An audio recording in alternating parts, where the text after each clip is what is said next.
Now is the time for gorgeous garden-grown tomatoes, but with our first guest tips, you can enjoy the delicious taste of local tomatoes all year long. We welcome back our friend Chef Jessica Hansen. Great to see you. Hello, great to be here.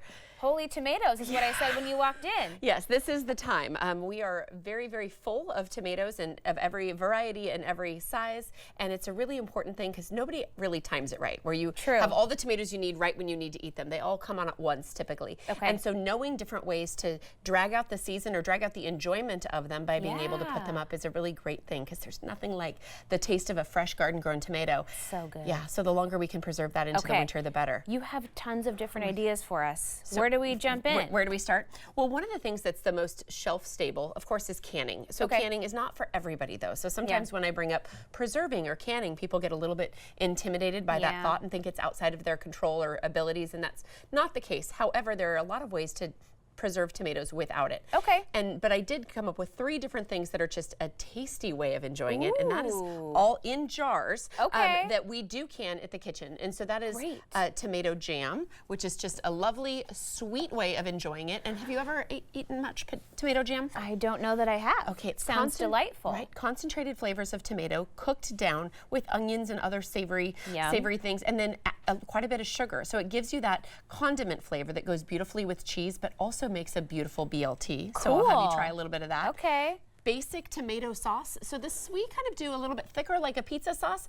And you'll notice in these size jars, I usually keep them on the smaller side because how much are you actually going to use at once? So true. Now this tomato jam is something that we can go through at the kitchen. So we put it in a slightly bigger jar, but think about the way you're going to use it and how much you'll eat at once, so that you don't end up popping that jar open and then wasting it anyway. That makes a lot of sense. So I'd say keep your jars on the smaller side unless you're cooking for a really big family. And then everybody's favorite, salsa.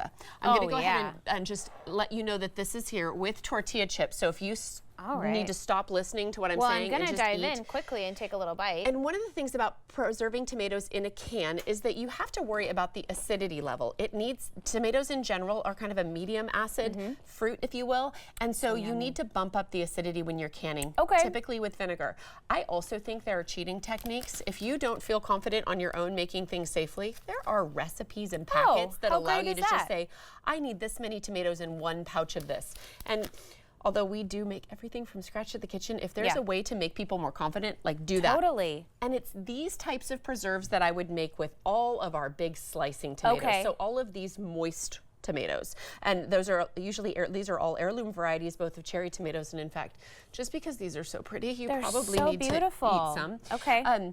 These are going to be the juiciest tomatoes. So they a wet presentation or a wet production is a better thing to do there, not drying. That makes sense. But drying tomatoes is another great option for smaller tomatoes like these.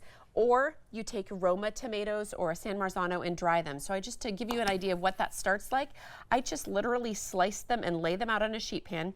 We don't have a dehydrator. We use the oven at a low temperature. So you can buy a dehydrator if you'd like, and that'll just run for hours and hours, or you just cut them into similar size slices and lay them out on a sheet pan. This is the before picture. Okay. This is the after picture. Beautiful. So see how they're starting to dry? But the thing that I do want to show you, and this is a good test for doneness, is if you touch them and there's a little bit of moisture on your finger, I'm just going to invite you to touch, then that's not dry. See how that leaves moisture? Not dry enough. So these need about 3 or 4 more hours in the dryer. Okay. Little that for you. Good to know. And then when they're absolutely dry, they actually look like this. Oh and my so gosh, what I want like you to chips. Yep, like chips. So touch this one and you'll see that that doesn't leave any moisture on your finger. So that is your sign of doneness. Okay. They can be stored at this point. Do I take a bite? Sure, go for it. These are not seasoned at all. They're a little on the chewy side, but imagine you rehydrating these in a chicken dish, in a pasta dish, making a vinaigrette. Nice flavor, though. I know, they're Those so are beautiful. delicious. Okay. So what we could do also is just layer them in a jar with anything else dry. So for instance, I'll just toss them all in there with a little bit of dried thyme, and when I say dried thyme, I picked this and then just left it on the counter. This isn't anything fancy. Okay. If you lay it in there, you can cover it completely with olive oil. And it will sit at room temperature. But the key to this is dryness. Moisture is your enemy in this case, so you wouldn't want to use fresh garlic, fresh thyme, fresh herbs. and then covered this beautiful pile with olive oil, and this is a lovely gift to give. Okay, how long can you keep it in the jar like that before you're ready to use it? As long as it's completely covered with olive oil so that it's an anaerobic environment. and your ingredients are dry, like we discussed, it'll start to turn color after a few months, but it's totally fine at room temperature. Yeah, what a great gift. So that's a lovely opportunity with these type of tomatoes, or we can just do roasting tomatoes. So these are some of my favorite ways, just roasting them whole or halved, and then I put them in the freezer. So I don't can these at all. I don't have to worry about their acidity, but they are absolutely delicious because they concentrate that sweet flavor. Yeah. And then I'll just put them in containers depending on the size, how I'm going to use them. Some deli containers, and these are reusable. So if you get, some soup from a takeout place, use those containers or buy some at the chef store.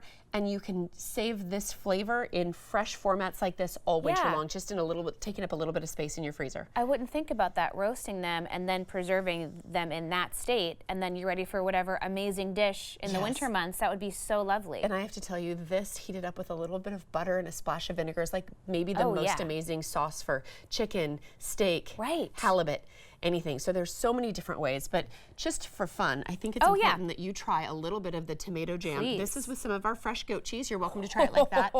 Or another option is turning it into a little bit of a BLT without cheese at all. So you feel free to eat that. A BLT? I know. So you've got that tomato, a little bit of bacon, and then a little take a bite of arugula. this. So you'll have snacks for the rest of the show in the back room, but that just gives you the essence of BLT as well. And then the salsa and the tomato, all the different ways you can use those. It's so nice. It celebrates the flavor of the tomato with just all the other great things that go with it. Right, so it can be put on a cheese tray, on a charcuterie board, and it really helps you enjoy tomatoes all So through the good. winter. Very impressive, and we can do it. Thank you, Jessica. Oh, I'm glad to be here. Great to see you. Thank you. Okay, we'll have more information on our website at katu.com. We'll be right back with more Afternoon Live right after this.